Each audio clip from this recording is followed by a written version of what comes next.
పుచ్చుకునేవాడు ఇచ్చేవాడిని చేసుకుంటాం. సరే ఇదేం చెప్పింది సరే. హృదయంలో కానీ త్రేతాయుగంలో కానీ ద్వాపరంలో కానీ ఇచ్చేవాడిని పుచ్చుకునేవాడిని కూడా ఇచ్చేవాడే ఆత్మగా ఉండేవాడు. అవునా కదా? ప్రస్తుత పరిస్థితి మీరు చెప్పినట్టే ఉంది. కానీ ఇక్కడ కుదరదు. మీరే చెప్పారు, ఎందుకంటే మీరే చెప్పారు 4 యుగాలు అని. కృతయుగం, ద్వాపరయుగం, త్రేతాయుగం, ఇప్పుడు ఏ యుగంలో ఉన్నామో అంటే కలియుగం పద్ధతులు పాటించాలి తప్ప ఎన్నో జరిగిపోయిన రోజుల గురించి గుర్తు చేయకూడదు. మరి ఇంత మర్యాద ఉన్న వాళ్ళు ఆడపిల్ల వాళ్ళతో కూర్చుని మాట్లాడే మర్యాద ఇదే.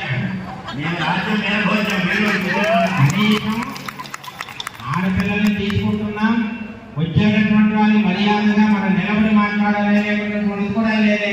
తప్పకుండా నిలబడతాం.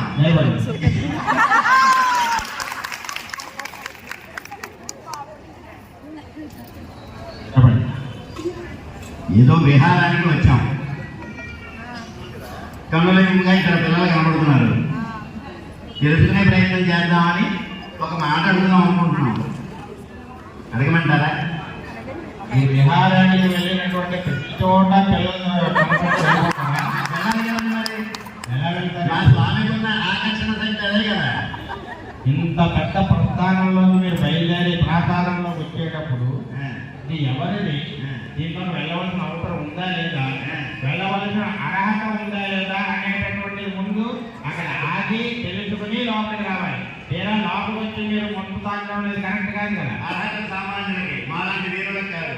వీర భోజ్యం రాజ్యం ఎవరన్నా మీరు అనుకుంటున్నారు వీరులని? వీరులు కాబట్టి అడగకుండా వచ్చాం. వీరులు అనేటటువంటి వాళ్ళు వీరుల దగ్గరికి మిగతా వాళ్ళు వెళ్ళాలి. మీరు ఎక్కడికి వచ్చారు కాబట్టి ఎందుకు వచ్చాం? అందుకే వచ్చాం. శౌర్యం అనేటటువంటిది మంచిది, ఈ రాజవంశానికి ప్రధానం. దాని ముందు మర్యాదగా శౌర్యం చూపించాలి తప్ప అమర్యాదగా చూపించకూడదు. ఇప్పుడు ఎవరిని అమర్యాద చేశారు మేము? మరి మీరు లోపలికి ప్రవేశం చేసి ఉద్యానం కూడా మామూలు. ఇప్పుడు ఉద్యానవనాన్ని పవర్ చేస్తేనో బాగా చేస్తేనో అక్కడ అవమానం జరిగినట్టు. నేనే చూడడానికి వచ్చామంటే మీ ఇంట్లో వచ్చి కూర్చున్న తర్వాత రావచ్చాను అనేది ఎలా ఉంటుందండి? ఏమంటాం?